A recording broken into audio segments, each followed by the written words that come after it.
屬鼠嘅朋友喺馬年係同當值太歲正面打交嘅一年喎，因為咧子同午亦都係代表正嘅北同南，係地球嘅兩極方向，所以衝撞嘅力度亦都係最大嘅。今年咧，我哋要記住係逢衝必動，宜靜不宜動啦。但屬鼠嘅朋友都唔需要太擔心，都有25%嘅人係有機會越衝越好嘅，希望你係其中之一啦。我哋馬年會有2個吉星照住，第一個係唐符星，代表我哋喺職場上面嘅權力、威望、管理能力都有好大嘅提升，所以今年屬鼠嘅朋友咧，可以多啲去關注事業嘅發展，係我哋大展拳腳嘅好時機。第二係天廚星，代表有口福啦，你會發現應酬嘅飯局多咗，但係要記得飲食嘅過程當中都要注意身體健康，因為今年都係多變動嘅，小心病從口入，記得適可而止啦。同時馬年都有4個凶星要注意嘅，第一係大耗星，對於我哋嘅健康同財運影響比較大，後生嘅朋友會明顯感覺到經濟收入嘅壓力，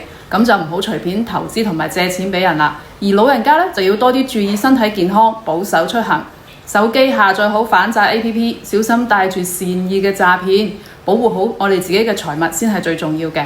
第二係歲破星，代表今年我哋嘅大佬同你冇咩計傾，少咗大佬嘅幫助，自然就會比較惹口舌是非啦。所以咧，今年我哋都要謹言慎行，避免官非口角。另外仲有災煞，代表一啲突如其來嘅小麻煩，會令我哋有時心情唔好。咁呢啲我哋及時調整好自己嘅情緒咧，就問題唔大嘅。即係嚟講，屬鼠嘅朋友咧，馬年都係要低調行事，專注好我哋嘅事業發展，用實力說話，特別要注意身體健康。立春前後又記得去傳統嘅道教聖地同當值嘅大佬聯絡好感情。具體方法同埋流程可以關注師姐入群諮詢，我哋會分享各種嘅乾貨，帶大家唔走彎路，咁就萬事大吉啦！記得點讚關注哦。